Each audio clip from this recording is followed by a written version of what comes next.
ठीक है, हम लोग जीके की क्लास की ओर बढ़ रहे थे और बता दें कि आपको कांग्रेस अधिवेशन बता चुके हैं। हम 1921 तक पहुंच चुके हैं और 1947 तक हमारा टारगेट है और टारगेट को हमको पूरा करना है।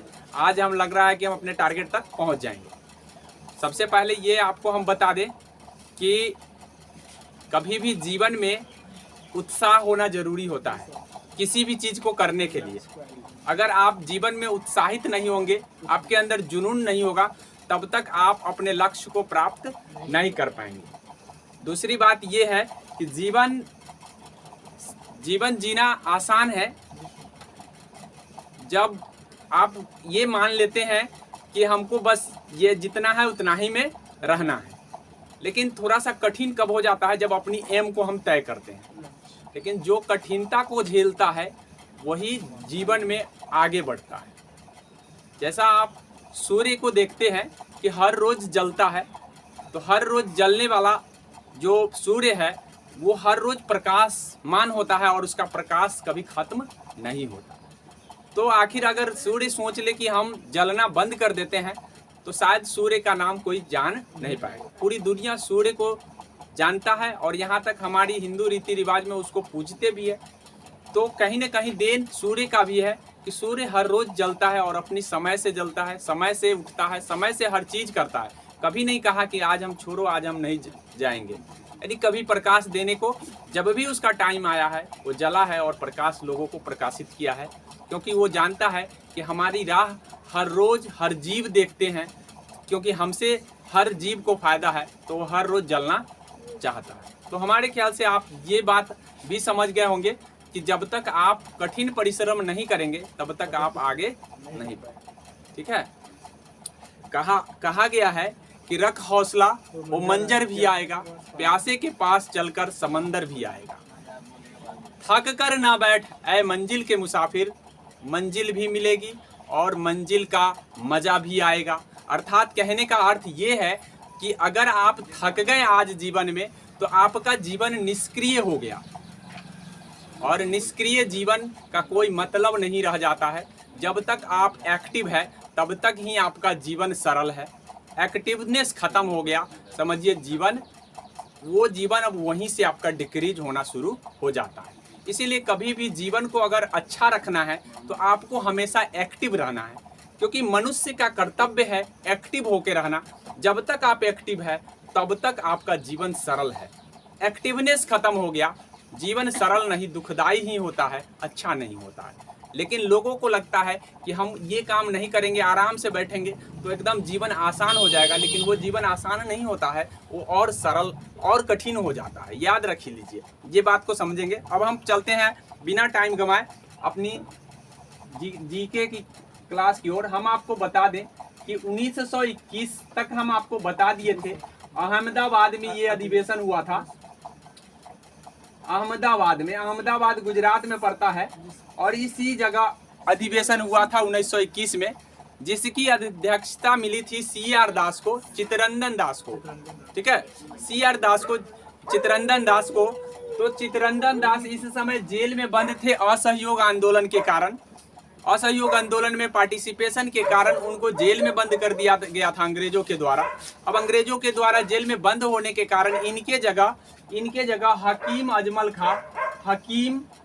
खां की अध्यक्ष बने थे। हकीम अजमल खां अध्यक्ष बने थे और अध्यक्षता करे थे। तो ये पूछा जाता है कि 1921 के अधिवेशन में कौन जेल में बंद था जिसके जगह हकीम अजमल खां अध्यक्षता करे, या ऐसे उल्टा इसको पूछ सकता है कि CR दास जेल में बंद थे, उनकी जगह पर कौन अध्यक्षता करे थे। इसीलिए ये इंपॉर्टेंट हो जाता है अधिवेशन। मैं आपको ये पहले भी बता चुका था। अब हम आपको बता दें कि CR दास की अध्यक्षता में 1922 में अध्यक्षता में अपना बिहार में अधिवेशन हुआ, गया में पड़ता है। तो ये दूसरा अधिवेशन था, ये 38वां अधिवेशन था और बिहार के लिए दूसरा था। पहली बार तो आपको हुआ था 1912 में, जो हम आपको बताए थे बांकीपुर में हुआ था। दूसरी बार बिहार में और अंतिम बार कह सकते हैं वर्तमान बिहार में अधिवेशन हुआ था। हालांकि बिहार अगर झारखंड को एक साथ ले ले तो 1940 में अधिवेशन भी हुआ है, जिस समय बिहार और झारखंड एक था। रामगढ़ में पड़ता है, ये रामगढ़ अब झारखंड में चला गया, इसीलिए अब हम कहेंगे कि अंतिम बार ही दूसरा अधिवेशन 1922 में हुआ था। तो ये इसीलिए इंपॉर्टेंट हो जाता है कि आपसे पूछा जाता है कि बिहार में दूसरी बार अधिवेशन या बिहार में गया में अधिवेशन कब हुआ था, तो बिहार में 1922 में गया में अधिवेशन हुआ था। तो ये बात आपको ध्यान रखना है। अब हम बात करेंगे तीसरी कह रहे हैं, अब हम 1923 की बात करेंगे। 1923 क्यों इंपॉर्टेंट है ये भी मैं आपको बताऊंगा। 1923 में जिस तरह से 1920 में 2 अधिवेशन हुए थे, एक विशेष अधिवेशन और एक आपका वार्षिक अधिवेशन। इसीलिए विशेष अधिवेशन और वार्षिक अधिवेशन का मतलब ये होता है कि विशेष रूप से बुलाया जाना। तो विशेष रूप से 1923 में भी 2 अधिवेशन हुए थे और दोनों अधिवेशन को आपको ध्यान में रखना है, क्योंकि वार्षिक अधिवेशन की बात करें तो वो काकीनाडा में हुआ था और वार्षिक अधिवेशन काकीनाडा में हुआ था। 1923 में दिल्ली में विशेष अधिवेशन हुआ था। दिल्ली में विशेष अधिवेशन हुआ था। ये दिल्ली का विशेष अधिवेशन ध्यान रखेंगे कि दिल्ली में विशेष अधिवेशन की अध्यक्षता किसने करी थी, तो दिल्ली में विशेष अधिवेशन की अध्यक्षता अबुल कलाम आजाद के द्वारा किया गया था। अबुल कलाम आजाद। अब अब्दुल कलाम नहीं पढ़ लीजिए इसको, ठीक है। अबुल कलाम आजाद थे। ये अबुल कलाम आजाद का नाम आता है 1923 के। अब हमको इसको पढ़ना सर क्यों जरूरी है, इसलिए क्योंकि अबुल कलाम आजाद वो प्रथम व्यक्ति थे जो 35 वर्ष की अवस्था में कांग्रेस का अध्यक्ष बने थे। 35 वर्ष की अवस्था, इतना छोटा उम्र में अभी तक कोई नहीं बना था 35 वर्ष की अवस्था में। इसलिए ये सबसे युवा अध्यक्ष के रूप में जाने जाते हैं। सबसे युवा अध्यक्ष कौन बना था ये पूछा जाता है एग्जाम में कि कांग्रेस का सबसे युवा अध्यक्ष कौन बने, तो अबुल कलाम आजाद बने थे। और कौन से अधिवेशन में की अध्यक्षता करी सबसे पहली बार, तो दिल्ली के विशेष अधिवेशन जो 1923 में हुआ था। तो इसीलिए ये इंपॉर्टेंट हो जाता है अबुल कलाम आजाद के लेकर। अबुल कलाम आजाद वो प्रथम व्यक्ति है जो सबसे युवा अध्यक्ष के रूप में जाने जाते हैं। और युवा अध्यक्ष आपका अबुल कलाम आजाद है, क्योंकि जिस समय कांग्रेस की स्थापना हुई उस समय इनका जन्म भी नहीं था, लेकिन 1923 में इन्होंने अध्यक्षता करी थी। तो सबसे युवा अध्यक्ष के रूप में आपको ध्यान रखना है। और 1923 का अधिवेशन जो है, वार्षिक अधिवेशन उतना इंपॉर्टेंट नहीं है, लेकिन जितना इंपॉर्टेंट आपका विशेष अधिवेशन है 1923 के दिल्ली का। तो वार्षिक अधिवेशन ऐसे हम आपको बता दिए हैं कि 1923 में काकीनाडा में हुआ था और काकीनाडा में मोहम्मद शाह अली के द्वारा इसकी अध्यक्षता किया गया था। मोहम्मद शाह अली। और इसकी अध्यक्षता 23 के विशेष अधिवेशन की अध्यक्षता आपका है ये अबुल कलाम आजाद। अब हम बात करेंगे 1924 की। 1924 भी बहुत बड़ा इंपॉर्टेंट है और बहुत बार एग्जाम में पूछा गया है। ये हुआ था बेलगांव में अधिवेशन। बेलगांव, अब मेरे ख्याल से ये बात आप पहले भी सुन चुके हैं। गांधी अधिवेशन में मैं बता चुका हूँ। गांधी युग के बारे में जब मैं बताया था तो उस समय बताया था कि बेलगांव अधिवेशन ये पड़ता है कर्नाटक में।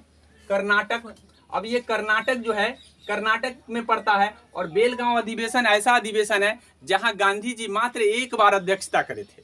इसीलिए ये इंपॉर्टेंट हो जाता है कि गांधी जी ने कितनी बार अध्यक्षता करी कांग्रेस का, तो मात्र एक बार। और वो कौन सा अधिवेशन है, तो वो बेलगांव अधिवेशन है। इसीलिए बेलगांव अधिवेशन इंपॉर्टेंट हो जाता है, क्योंकि महात्मा गांधी जी इतने महान नेता होते थे, क्योंकि हमारे हर राष्ट्रीय आंदोलन में उन्होंने सक्रिय भूमिका और नेतृत्व किया था। फिर भी उन्होंने पूरे कांग्रेस अधिवेशन को अगर देखा जाए तो मात्र एक बार अध्यक्ष बने थे। तो एक बार वो कौन से अधिवेशन में बने, तो बेलगांव 1924 के अधिवेशन है। ये बेलगांव कहाँ पड़ता है, तो कर्नाटक में पड़ता है। मेरे ख्याल से ये बात आप ध्यान रखेंगे। अब उसके बाद हम आपको बता दें कि 1925 आया। 1925 का भी अधिवेशन इंपॉर्टेंट हो जाता है। क्यों इंपॉर्टेंट होता है देख लीजिए। 1925 इंपॉर्टेंट होता है, तो मैं एक बार फिर से आपको बता दूं 17, 25, 33। 17 अर्थात 1917, 1925, 1933 प्रत्येक 8 वर्ष के बाद महिला आई है। मतलब प्रत्येक 8 वर्ष पर महिला अधिवेशन की है। अब देख लीजिए 17 में एनी बेसेंट जो प्रथम महिला बनी कांग्रेस का अध्यक्ष। जब 8 वर्ष इसमें आप जोड़ दीजिएगा प्लस 8 कर दीजिएगा तो 25 आ जाएगा। और 25 में आपका आया था सरोजिनी नायडू। सरोजिनी नायडू, ठीक है। अब ये भारतीय है, इसीलिए इसका नाम इंपोर्टेंट हो जाता है कि महिला में भारतीय। महिला में कौन? भारतीय। महिला में तो एनी बेसेंट ही है, लेकिन वो भारतीय नहीं थी, वो आयरलैंड की थी, और ये भारतीय हैं, इसीलिए इनका नाम इंपोर्टेंट हो जाता है, ठीक है। और इन्होंने ही अली जिन्ना को मुस्लिम हिंदू का राष्ट्रीय दूत कहकर पुकारे थे। क्यों? क्योंकि 16 के अधिवेशन में मुस्लिम लीग को और कांग्रेस को मिला दिए थे उन्होंने, इसीलिए सरोजिनी नायडू ने कहा था कि ये कौन है? हिंदू और मुस्लिम का दूत हैं। मतलब इस तरह से कह करके सरोजिनी नायडू पुकारे थे। तो मेरे ख्याल से ये बात ध्यान रखेंगे कि 1925 का कानपुर अधिवेशन है। कानपुर अधिवेशन को आपको ध्यान रखना है कि सरोजिनी नायडू ने इस अधिवेशन की अध्यक्षता करी थी। तो मेरे ख्याल से ये बात इसीलिए इंपॉर्टेंट है कि क्योंकि भारतीय प्रथम बार अध्यक्ष कांग्रेस की बनी और प्रथम महिला बनी, इसीलिए कह सकते हैं कि ये जो अधिवेशन है आपके लिए एग्जाम की दृष्टि से काफी महत्वपूर्ण है। आगे मैं बता दूं आपको 1926 आता है। अब इस 26 का अधिवेशन भी थोड़ा सा इंपॉर्टेंट हो जाता है। हालांकि जनरली आपको हर बुक में 26 का अधिवेशन नहीं मिलेंगे, लेकिन हम आपको बता देते हैं कि इससे भी एग्जाम में पूछा गया है, क्योंकि एक एक्सपीरियंस और एक अनुभव ही आपको ये बात शेयर कर सकता है, अन्यथा कोई शेयर नहीं कर सकता है। क्योंकि 1926 का भी एग्जाम में पूछा गया है अधिवेशन। और किस लिए ये अधिवेशन पूछा गया है? ये 1926 का अधिवेशन सबसे पहले कहाँ हुआ था? तो गुवाहाटी में हुआ था। कहाँ हुआ था? गुवाहाटी पड़ता है असम में। ये बात ध्यान रखिएगा कि गुवाहाटी असम में पड़ता है। और यहाँ पे श्रीनिवास अयंगर नाम का व्यक्ति अध्यक्षता करी थी। लेकिन ये पूछा गया है कि 1926 के अधिवेशन में, मतलब किस अधिवेशन में कांग्रेस को खादी वस्त्र पहनना अनिवार्य कर दिया गया? कांग्रेस का अगर आप सदस्य बनते हैं तो आपको खादी वस्त्र पहनना जरूरी है। कांग्रेस का अगर आप सदस्य बनते हैं तो खादी वस्त्र पहनना जरूरी है। ये चीज आपको कर दिया। अटेंटिव होके सुने, ठीक है। थोड़ा सा भी ध्यान अगर भटकाएंगे तो याद नहीं कर पाएंगे। ये बात पहले भी मैं कह चुका हूं और फिर मैं कह रहा हूं, अगर आपकी अटेंटिवनेस हटती है तो ये याद नहीं होगा, क्योंकि याद करने के लिए आपको सीरीज बाय लगातार सुनना है। अगर सुनेंगे 100% मैं दावे के साथ कहता हूं कि एक बार में नहीं तो दूसरी बार आपको याद होने से कोई नहीं रोक सकता है। तो ये बात ध्यान कर लीजिए कि 26 का जो अधिवेशन है गुवाहाटी में हुआ था। और गुवाहाटी में अधिवेशन इंपोर्टेंट क्यों हो जाता है? तो इंपोर्टेंट होने का मतलब मेन मतलब है खादी वस्त्र का प्रयोग होना। अर्थात जितने भी सदस्य हैं सबको अनिवार्य कर दिया गया कि भाई आपको खादी वस्त्र पहनना होगा यदि आप कांग्रेस के अध्यक्ष हैं, ये सदस्य हैं तो मेरे ख्याल से इसीलिए ये इंपॉर्टेंट हो जाता है। और ये आपका क्वेश्चन जो है ना, प्रश्न आपको हर जगह पे, यानी ये चीज नहीं मिलेगा लुसेंट हो, एनसीईआरटी का सार संग्रह हो, वहां पर भी आपको नहीं दिखेंगे, क्योंकि ये हर जगह पर अवेलेबल नहीं है। आप ध्यान कर लीजिए 1927 की अधिवेशन की मैं आप बात करूंगा। 1927 में भी अधिवेशन हुआ है और ये भी इंपॉर्टेंट रहा है। और 1927 का इंपॉर्टेंट इसलिए रहा है कि मैं आपको पहले भी बता चुका हूं कि पूर्ण स्वराज शब्द से 4 क्वेश्चन आते हैं। मैं चारों को फिर से रिपीट कर देना चाहूंगा कि स्वराज शब्द का प्रयोग दादा भाई नौरोजी 1906 के अधिवेशन में दिए थे, ठीक है। स्वराज मेरा जन्मसिद्ध अधिकार है और मैं इसे लेकर रहूंगा, ये बाल गंगाधर तिलक 1916 के अधिवेशन में कहे थे। और पूर्ण स्वराज को मांग करने का जो व्यू था वो 1927 के अधिवेशन मद्रास में हुआ था। ये मद्रास अधिवेशन में ही मांगा गया था कि भाई हमको स्वराज चाहिए। हमको क्या चाहिए? स्वराज चाहिए। कांग्रेस के पटल पर ये मांग रखा गया था कि भाई स्वराज चाहिए। तो इसीलिए ये बात इंपॉर्टेंट हो जाता है कि स्वराज का शब्द का जो पूर्ण स्वराज की मांग किस अधिवेशन में किया गया, ठीक है। पूर्ण स्वराज की मांग किस अधिवेशन में किया गया। अब हम बात करेंगे 1929 की अधिवेशन। 1929 की अधिवेशन, अब ये लाहौर में जब होता है, लाहौर में, तो लाहौर अधिवेशन में आप ये इसी में बच्चा कंफ्यूज होता है, लाहौर में और 27 के अधिवेशन में। वहां पे यहाँ और यहाँ में दोनों में थोड़ा सा अंतर है, मात्र थोड़ा सा अंतर है। अब उस अंतर को अगर आप याद नहीं रखते हैं तो 100% आप लाहौर अधिवेशन ही लगाएंगे। और जनरल अधिकतर बच्चा लाहौर अधिवेशन ही ऐसे क्वेश्चन को लगा के आएंगे, क्योंकि पूर्ण स्वराज की मांग और पूर्ण स्वराज का तय करना अलग चीज होता है। मांग करना सर दे दीजिए, आप तय करना नहीं ले लेंगे, तो ये होता है। ठीक है, मांग करने का मतलब सर दे दीजिए और लेने का मतलब है कि हम ले लेंगे। तो ये इसमें 29 में कह दिया गया कि हम पूर्ण स्वराज लेंगे, कांग्रेस ने तय कर लिया, पूरे कांग्रेस तय कर लिया। तो इस तरह से ये दोनों में बारीकी अंतर है और इसी में बच्चे कंफ्यूज होते हैं। जनरली बहुत बच्चा अपने आप को स्मार्ट समझने लग जाते हैं, कहते हैं ये तो गलती बता रहे हैं, तो गलती नहीं बताते हैं। ठीक है, याद रखिए कि एक एक्सपीरियंस ही, अच्छा अनुभव ही अच्छे चीज़ों को, अच्छे कंटेंट को बताया करता है। ठीक है, तो मैंने दोनों का अंतर मैं बारीकी से बता दिया हूँ। अब मेरे ख्याल से आप कंफ्यूज नहीं होंगे। तो 1927 का जो अधिवेशन मद्रास का हुआ था, ये 1927 का अधिवेशन क्यों इंपॉर्टेंट है, तो पूर्ण स्वराज की मांग रखी गई थी कांग्रेस के पटल पर। अब कांग्रेस के पटल पर जब पूर्ण स्वराज की मांग रखी गई तो 1929 आता है। उस 1929 के अधिवेशन में ये तय कर लिया गया कि हाँ, 1929 लाहौर में होता है। और ये लाहौर न जाने कितना बार एग्जाम में पूछा गया है, मत पूछिए। अगर आप काउंटिंग कीजिएगा तो काउंटिंग करते करते थक जाएंगे, क्योंकि ये पूछा गया है कि 1929 का अधिवेशन कहाँ हुआ, किसने करी, पंडित जवाहरलाल नेहरू ने करी। और पूर्ण स्वराज का लक्ष्य कब तय कर लिया गया, तो लक्ष्य 1929 के अधिवेशन में तय कर लिया गया। ठीक है, कब स्वीकार कर लिया गया, तो 1929 के अधिवेशन में स्वीकार कर लिया। लेकिन मांग कब रखा गया, तो 1927 को। ये बात ध्यान कर लेंगे। अगर थोड़ा सा भी कंफ्यूजन अगर होता है तो उस समय आपको दिक्कत हो सकता है, याद रखिएगा।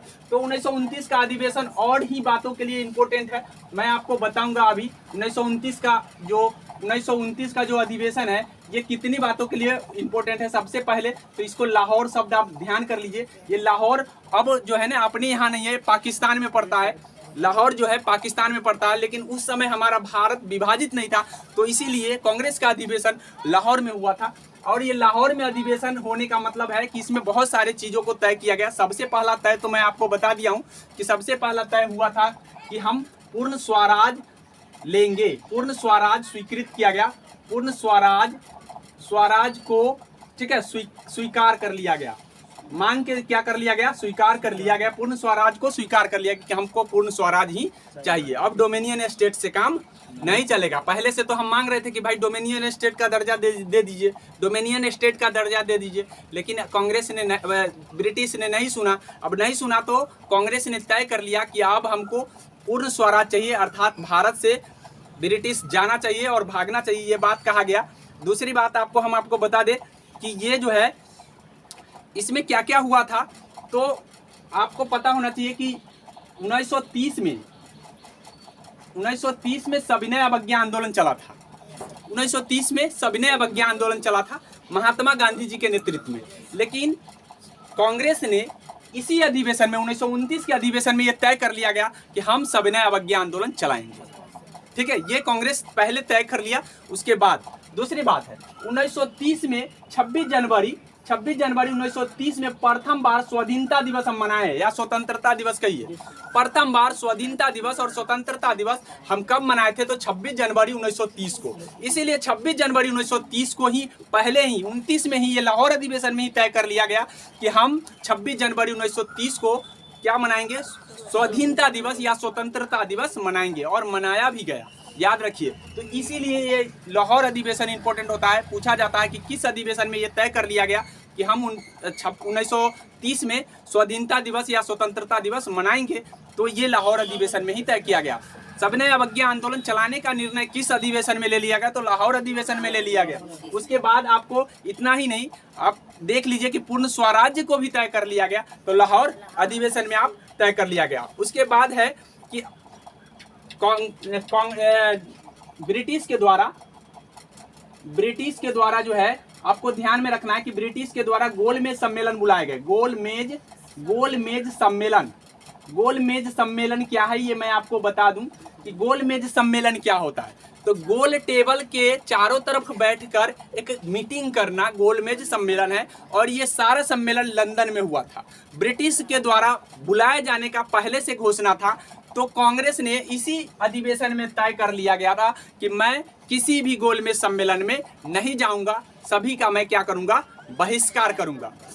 बहिष्कार करने का निर्णय इसी में लिया गया था। और 1927 का थोड़ा सा एक अधिवेशन में एक इंफॉर्मेशन मैं बता दूं आपको कि साइमन कमीशन का बहिष्कार करने का निर्णय 1927 के अधिवेशन में लिया गया था, और पूर्ण स्वराज को, मतलब पटल पर रखने का काम भी किया गया था। साथ में साइमन कमीशन का हम बहिष्कार करेंगे। अर्थात साइमन कमीशन क्या था, तो मैं आपको पहले भी बता चुका हूं कि साइमन कमीशन क्या था। साइमन कमीशन जो था वो जांच करने वाला कमिटी था। जांच करने वाला कमिटी क्या जांच करने को, तो 1919 के अधिवेशन की जांच के लिए कमिटी अंग्रेजों ने बनाया था। तो कहावत ये है कि दूध की रखवाली बिल्ली से करना कहीं भी से उचित नहीं होता है। दूध की रखवाली बिल्ली से करा दे आप तो कहीं से कोई उचित नहीं है। इसका मतलब ये हुआ कि जिसने नियम बनाए, जिसने कानून बनाए और उसकी जांच वही करे तो कहीं से उचित नहीं था। इसीलिए 1927 के अधिवेशन में ये बहिष्कार करने का निर्णय लिया कि हम साइमन कमीशन को बहिष्कार करेंगे। हालांकि ये साइमन कमीशन 1927 में बना था, 28 में भारत आया और भारत में साइमन गो बैक का नारा भी लगाया गया लाला लाजपत के द्वारा, ठीक है, और लाठी चार्ज में वो मारे भी गए। ये बात सारे आप ध्यान में रखेंगे। तो हम अभी कांग्रेस अधिवेशन पढ़ रहे हैं, तो 1929 का अधिवेशन हो गया है। मेरे ख्याल से ये 1929 के अधिवेशन से आपको यही सारे चीज पूछे जाते हैं, ये ध्यान में रखेंगे। अब हम बात करेंगे 1931 के अधिवेशन की। 1931 के अधिवेशन क्या कहता है? कराची का अधिवेशन है।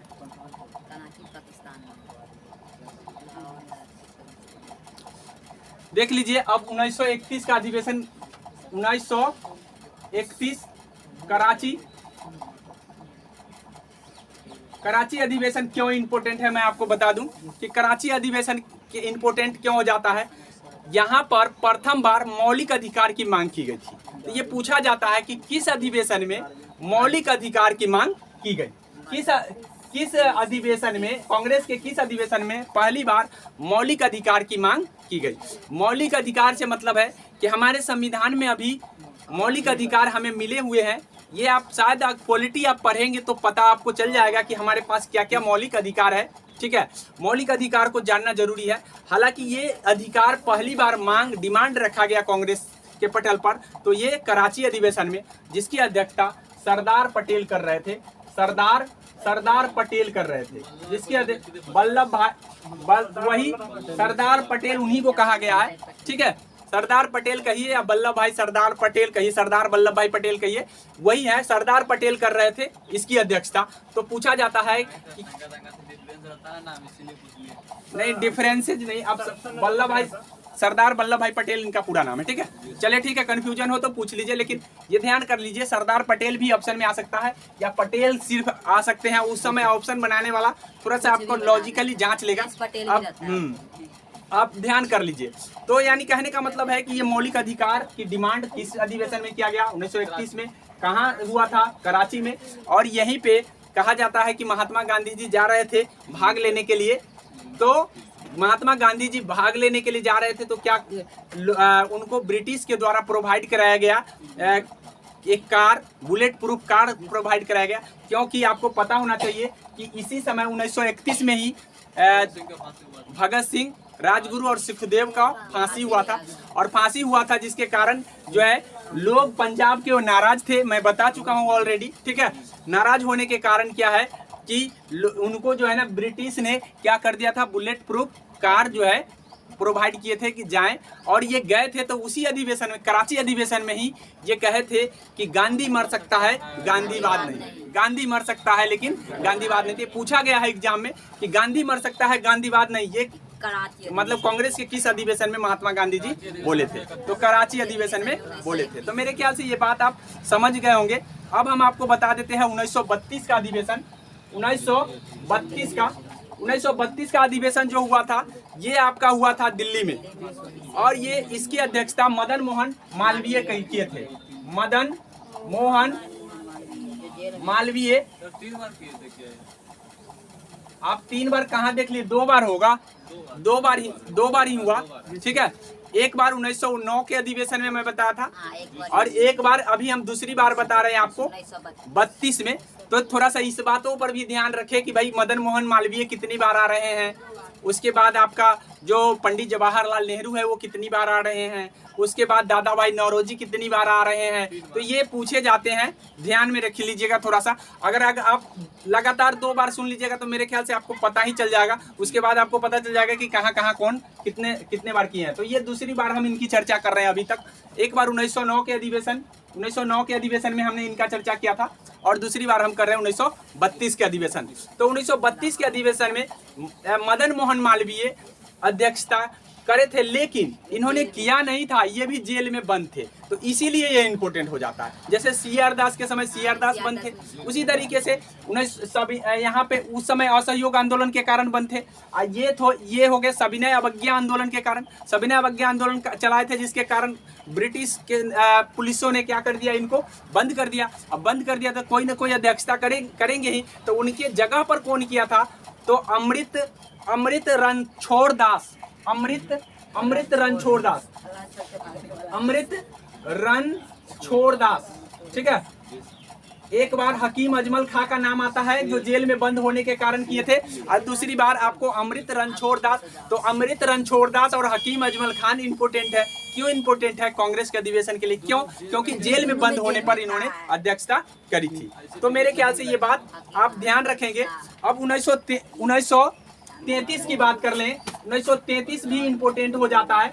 1933 भी इंपोर्टेंट हो जाता है। यहाँ भी अध्यक्ष मदन मोहन मालवीय को ही मिला था अध्यक्षता, लेकिन अभी भी ये जेल में बंद थे, ठीक है। अभी भी ये जेल में बंद थे, और जेल में बंद होने के कारण इनके जगह जो है, मैं आपको बता दिया था कि 17, 25, 33, तो आप 33 पर पहुंच चुके हैं। इसका मतलब महिला कोई ना कोई होगी। नलिनी सेन गुप्ता जो है अध्यक्ष थी नहीं, बल्कि जगह पर अध्यक्ष बनी थी। किसके जगह पर?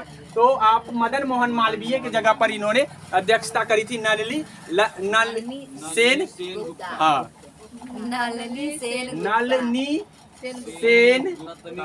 गुप्ता। आ गया समझ में?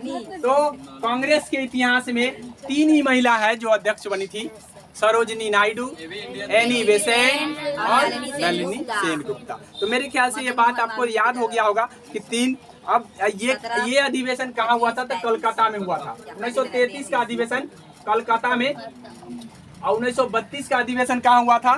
तो 1932 का अधिवेशन दिल्ली में हुआ था, और 1933 का अधिवेशन कलकत्ता में हुआ था। लेकिन दोनों जगह मदन मोहन मालवीय की अध्यक्षता मिली थी, लेकिन दोनों बार वो जेल में बंद थे, और दोनों बार जेल में बंद होने के कारण पहली बार अमृत रणछोड़ दास ने अध्यक्षता करी, तो दूसरी बार नलिनी सेन गुप्ता ने करी। तो मेरे ख्याल से ये बात आपको समझ में आ गया होगा। तो पूरे अपने जीवन काल की बात करें तो मदन मोहन मालवीय की तो कुल मिली थी अध्यक्षता इनको 3 बार, लेकिन कर पाए एक ही बार। 3 बार में ये 2 बार दूसरे ने किया जेल में बंद होने के कारण। तो मेरे ख्याल से ये बात आप समझ में आ गया होगा, ठीक है। अब हम आपको बताएंगे 1934 के कांग्रेस अधिवेशन क्यों इंपोर्टेंट है। 1934 का कांग्रेस अधिवेशन क्यों इंपोर्टेंट है? तो कांग्रेस के 34 का इंपोर्टेंट जो हो जाता है, ये राजेंद्र प्रसाद के द्वारा किया गया था। राजेंद्र प्रसाद पहली बार अध्यक्षता कब करे थे? हालांकि आगे भी इन्होंने अध्यक्षता करी है, लेकिन पहली बार पूछ लिया जाता है कि राजेंद्र प्रसाद पहली बार कब किए थे? तो 1934 के बम्बई अधिवेशन में उन्होंने अध्यक्षता करी थी। 1934 के बम्बई अधिवेशन। तो मेरे ख्याल से 1934 का बम्बई अधिवेशन आप ध्यान रखेंगे कि 1934 में पहली बार डॉक्टर राजेंद्र प्रसाद, और डॉक्टर राजेंद्र प्रसाद आपके लिए इंपॉर्टेंट इसलिए है क्योंकि बिहारी बाबू हैं, बिहारी बाबू के नाम से जाने जाते हैं, इसलिए बिहारी बाबू है। तो आपको थोड़ा सा बिहारी बाबू का नाम और उनके अधिवेशन, उनकी अध्यक्षता याद रखना जरूरी है। इसके साथ ही इन्होंने कांग्रेस समाजवादी पार्टी बनाए थे। कांग्रेस समाजवादी पार्टी तो वो कब बनाए थे? तो 1934 में ही इन्होंने कांग्रेस समाजवादी पार्टी बनाए थे। तो पूछा जाता है कि कांग्रेस समाजवादी पार्टी बनाने वाला कौन है? तो कांग्रेस समाजवादी पार्टी बनाने वाला व्यक्ति डॉक्टर राजेंद्र प्रसाद है। कब बनाए थे? 1934 में बनाए थे। इन्होंने कब अध्यक्षता पहली बार करी? तो इन्होंने पहली अध्यक्षता 1934 में ही बम्बई अधिवेशन में करी। तो मेरे ख्याल से ये बात राजेंद्र प्रसाद जी के बारे में आपको ध्यान में रखना चाहिए, क्योंकि ये बिहारी बाबू हैं, आप भी बिहारी हैं, तो बिहारी की बात बिहारी ही ध्यान रखेंगे तो अच्छा रहेगा। चलिए आगे हम बढ़ते हैं। आगे हम 1936 की बात करेंगे। 35 में अधिवेशन नहीं हुआ था। 35 में अधिवेशन नहीं हुआ था। मैं पहले ही बता चुका हूँ कि 1930, 1935 1935 और 1940 से 45 यहाँ पर कोई अधिवेशन नहीं हुआ था, कोई अधिवेशन कांग्रेस का नहीं हुआ था। तो ये ध्यान रखेंगे कि 35 में अधिवेशन नहीं हुआ था, 35 में नहीं हुआ था, 18 में हुआ था, 18 में हुआ था। लेकिन मैं आपको बता दूं कि मैं सारे अधिवेशन की चर्चा नहीं कर रहा हूं, मैं उन अधिवेशन की चर्चा कर रहा हूं जो इम्पोर्टेंट है, एग्जाम की दृष्टि से पूछे गए हैं, कहीं ना कहीं पूछे गए हैं और अब आने वाले समय में भी पूछे जाएंगे, ठीक है। क्योंकि सारे अधिवेशन को याद रखना सबकी बस की बात नहीं है, लेकिन जो इम्पोर्टेंट है वो पूछेगा ही एग्जाम में, और पूछेगा तो आपको ध्यान में रखना जरूर, ठीक है। इसीलिए जो स्किप करने वाला है मैं स्किप कर दिया हूँ, ठीक है। तो 1918 का 1928 का मैंने स्किप किया है। तो ध्यान रखेंगे कि हम नहीं कर रहे हैं, लेकिन ये चीज मैं आपको इसलिए बता दिया हूं कि यहाँ पे नहीं हुआ था तो ये पूछा जा सकता है कि कांग्रेस के अधिवेशन कब नहीं हुए थे, ये पूछा जा सकता है, क्योंकि ये 3 बार है जो नहीं हुआ था, ठीक है। 30 में, 35 में, 40 से 45, ठीक है। अब हम आपको बता देते हैं कि 1936 का अधिवेशन लखनऊ में हुआ था। 1936 का अधिवेशन लखनऊ में अब यहाँ पे 1936 में जो है लखनऊ में जो अधिवेशन हुआ था, इसकी अध्यक्षता पंडित जवाहरलाल नेहरू के द्वारा किया गया था। और पंडित जवाहरलाल नेहरू ये दूसरी बार अध्यक्षता कर रहे थे, पहली बार लाहौर अधिवेशन में किए थे। तो ये ध्यान रखेंगे कि हम 2 बार 3 बार रिपीट इसलिए कर रहे हैं कि आपके माइंड में वो चला जाए, क्योंकि लाहौर अधिवेशन की अध्यक्षता भी पंडित जवाहरलाल नेहरू 1929 में किए थे, 1929 में। अब आ गए हैं 1936 में भी यही अध्यक्षता करे थे, ठीक है। और ये क्यों इंपॉर्टेंट हो जाता है, तो ये बोले थे उस अधिवेशन में कि मैं समाजवादी हूँ और मैं समाजवादी समाज को चाहता हूँ, मैं समाजवादी हूं और मैं समाजवादी समाज को चाहता हूं, मतलब सबका समाज हो और सबका कल्याण हो। ये समाजवादी शब्द देने वाला व्यक्ति पंडित जवाहरलाल नेहरू है। ये पूछा गया है कि समाजवादी शब्द किसने गढ़ा था और किस अधिवेशन में गढ़ा था, तो यही 1936 के अधिवेशन। इसीलिए समाजवादी राज्य बनाने की कल्पना इन्होंने की थी। 1936 में क्या की थी, समाजवादी राज्य, मतलब एक राज्य जो देश हो हमारा वो समाजवादी हो। कैसा हो, समाजवादी हो। आपको बता दे समाजवादी, हमारा देश जो है ना समाजवादी नहीं है, हमारा देश मिश्रित अर्थव्यवस्था वाला देश है। याद रखिएगा कि अर्थव्यवस्था 3 तरीके का होता है, एक पूंजीवादी, एक समाजवादी, एक मिश्रित, जो कि हम अपनाए हुए हैं मिश्रित व्यवस्था को, ठीक है। हम अपनाए हुए हैं मिश्रित व्यवस्था। समाजवादी से क्या मतलब होता है, तो समाजवादी में ये देखा जाता है कि कोई व्यक्ति अगर ज्यादा धन कमा लिया है तो उस धन को वितरित कर दिया जाए लोगों में, तो उसको कहते हैं समाजवादी। समाज कल्याण के लिए जो व्यवस्था चलाए जाते हैं उसको समाजवादी। तो रूस में ऐसी ही व्यवस्था है, कोई आवश्यकता से अधिक अगर ज्यादा धन कमा लिया है तो सबको वितरित कर दिया जाता है। तो ऐसी व्यवस्था को ही हम समाजवादी कहते हैं। और समाजवादी समाज की कल्पना जो है ना जवाहरलाल नेहरू के द्वारा किया गया था 1936 में। तो ये मेरे ख्याल से आप ध्यान रखेंगे कि उनका कहना था कि मैं मेरा जो सोच है समाजवादी है और मैं समाजवादी राज्य की कल्पना करता हूं। ये चीज़ उन्होंने लखनऊ अधिवेशन में किए थे। और दूसरी बार इससे पहले अधिवेशन हुए कब कर चुके हैं, तो लाहौर अधिवेशन। तो लखनऊ और लाहौर दोनों लॉ से आता है, ये ध्यान में कर लीजिए, ठीक है। आगे है, हम आपको बताएंगे 1937 का फैजपुर अधिवेशन। 1937 का फैजपुर। अब फैजपुर अधिवेशन क्यों इम्पोर्टेंट है, 1937 का जो है ना फैजपुर इम्पोर्टेंट हो जाता है। और यहाँ भी पंडित जवाहरलाल नेहरू ही थे, पंडित नेहरू ही अध्यक्षता करे थे। अब पंडित नेहरू अध्यक्षता करे थे तो यहाँ भी इम्पोर्टेंट हो जाता है। क्यों इम्पोर्टेंट होता है, क्योंकि पहली बार गांव में अधिवेशन अगर हुआ था तो ये फैजपुर में ही हुआ था। पहली बार गांव में अधिवेशन हुआ था तो ये फैजपुर में ही हुआ था 1937 में। और ये फैजपुर कहाँ पड़ता है, तो महाराष्ट्र में। कहाँ पड़ता है, तो महाराष्ट्र में। तो मेरे ख्याल से ये बात आपको समझ में आ गया होगा कि महाराष्ट्र में जो है फैजपुर पड़ता है। और फैजपुर अधिवेशन की अध्यक्षता कौन करे थे, तो पंडित जवाहरलाल नेहरू। गांव में होने के कारण इंपॉर्टेंट है कि मात्र एक बार गांव में अधिवेशन हुआ है और फैजपुर में, ठीक है, मात्र एक, जिसकी अध्यक्षता पंडित जवाहरलाल नेहरू ने किए थे। और उसके बाद है कि ये कहाँ पड़ता है, तो महाराष्ट्र में पड़ता है। इतना बात आपको ध्यान रखना है। अब हम बात करेंगे आपको 1938 की, 1900 हरिपुरा अधिवेशन। अब हरिपुरा अधिवेशन हुआ था 1938 में। तो 1938 में जो हरिपुरा अधिवेशन हुआ था, तो हरिपुरा अधिवेशन में सुभाष चंद्र बोस पहली बार अध्यक्षता करें। सुभाष चंद्र बोस आपको पता है चाचा जी के नाम से, चाचा जी के नाम से सुभाष चंद्र बोस नहीं तो चाचा नेहरू, चाचा जी के नाम से नेहरू, ठीक है। तो यानी सुभाष चंद्र बोस अलग है, और सुभाष चंद्र बोस की भी भूमिका हमारे राष्ट्रीय आंदोलन में काफी रहा है। लेकिन सुभाष चंद्र बोस अगर पहली बार अधिवेशन की अध्यक्षता, कांग्रेस अधिवेशन की अध्यक्षता करे, तो कांग्रेस अधिवेशन की अध्यक्षता पहली बार सुभाष चंद्र बोस कहाँ किए थे? हरिपुरा में। कहाँ किए थे? हरिपुरा में। और हरिपुरा में ही कांग्रेस के अधिवेशन की अध्यक्षता करे। और दूसरी बात है कि ये क्यों इम्पोर्टेंट हो जाता है, तो पहली बार अध्यक्ष के लिए मतदान हुआ था, पहली बार मतदान, और 38 में नहीं 39 में हुआ था, सॉरी। राष्ट्रीय योजना की स्थापना इसी अधिवेशन में किया गया था। योजना की स्थापना, राष्ट्रीय योजना याद रख लीजिए, राष्ट्रीय योजना। पहली बार राष्ट्रीय योजना कब बना था? तो पहली बार राष्ट्रीय योजना 1938 के अधिवेशन में बना, हाँ, हरिपुरा अधिवेशन। और ये सुभाष चंद्र बोस नहीं बनाए थे, ये पंडित जवाहरलाल नेहरू, ठीक है। पंडित जवाहरलाल नेहरू 1938 के अधिवेशन में राष्ट्रीय योजना की स्थापना किए थे। क्या किए थे?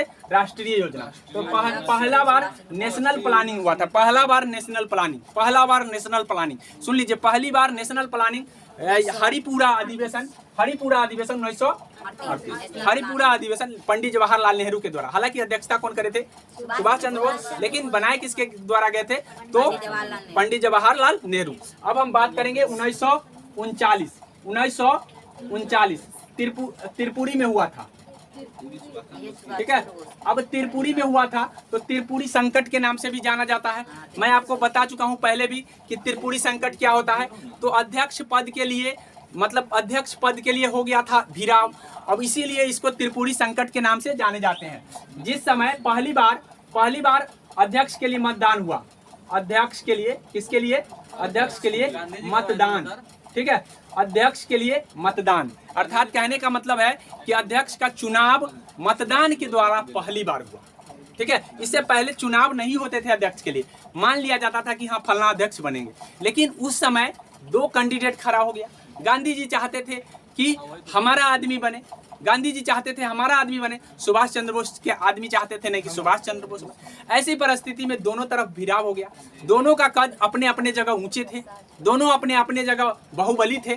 जैसे कहने का मतलब है कि अभी की बात अगर हम कर ले तो अभी जो बीजेपी की सरकार चल रही है उसमें दो का कद राजनाथ सिंह और अमित शाह जी के, ये दोनों के कद समान है।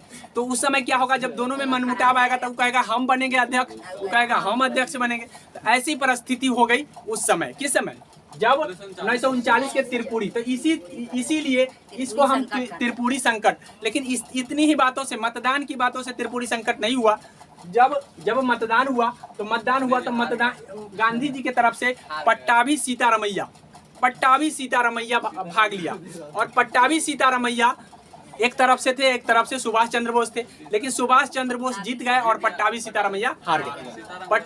पट्टाभी सीतारमैया गांधी जी के तरफ से थे, तो गांधी जी पट्टाभी सीतारमैया की हार नहीं थी, गांधी जी की हार हो गई, ठीक है। गांधी जी की हार हो गई। लेकिन कांग्रेस के कार्यकारिणी सदस्य, जो जहां कार्यकारिणी सभा थी, उसमें गांधी जी का वर्चस्व ज्यादा था।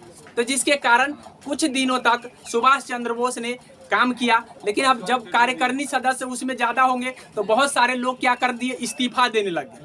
मतलब जो काम करने वाले सदस्य होते थे, तो सुभाष चंद्र बोस जैसे ही बने वैसे ही सबको जलन हो गया। अब महात्मा गांधी जी इधर से हो सकता है कि टॉर्चर कर रहे होंगे, कि भाई तुम लोग इस्तीफा क्यों नहीं दे रहे हो।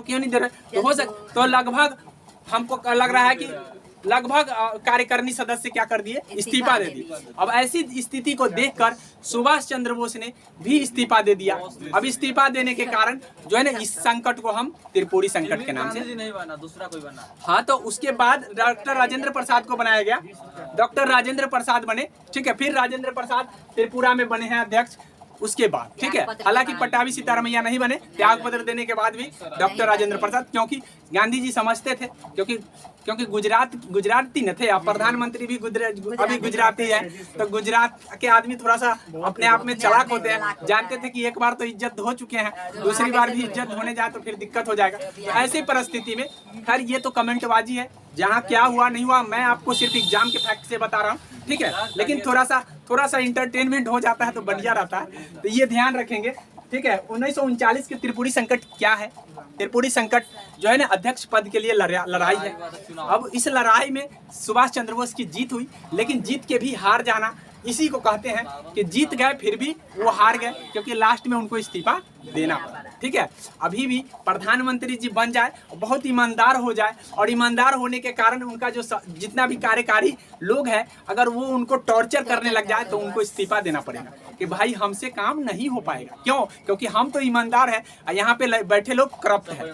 तो इसीलिए खाली प्रधानमंत्री बन जाने, अच्छे प्रधानमंत्री बन जाने से सिस्टम नहीं सुधरेगा। सिस्टम सुधारने के लिए पूरे लोगों को सुधारना पड़ेगा, तभी जाकर के सिस्टम सुधरेगा। कोई कहता है ना कि ये प्रधानमंत्री जी आएंगे तो एकदम सिस्टम सुधर ही जाएगा, कदापि नहीं सुधरेगा। क्यों नहीं सुधरेगा?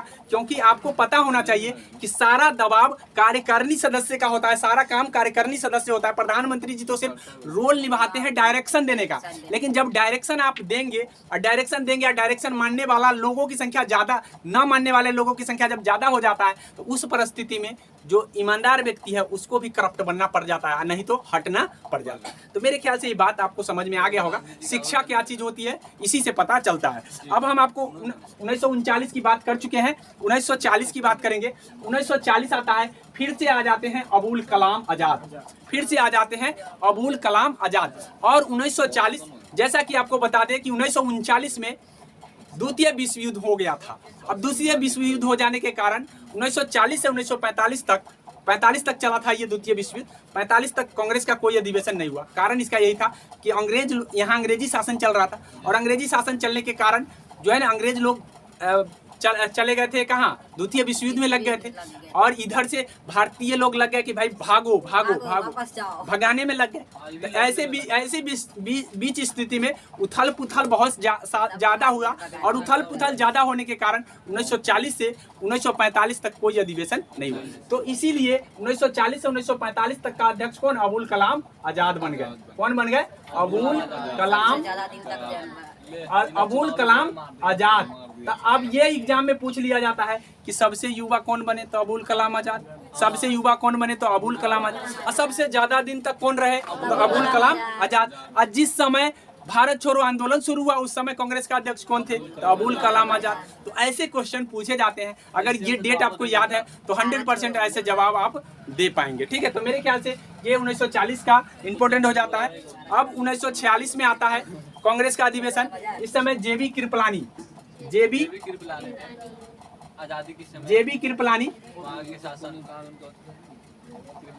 ठीक है।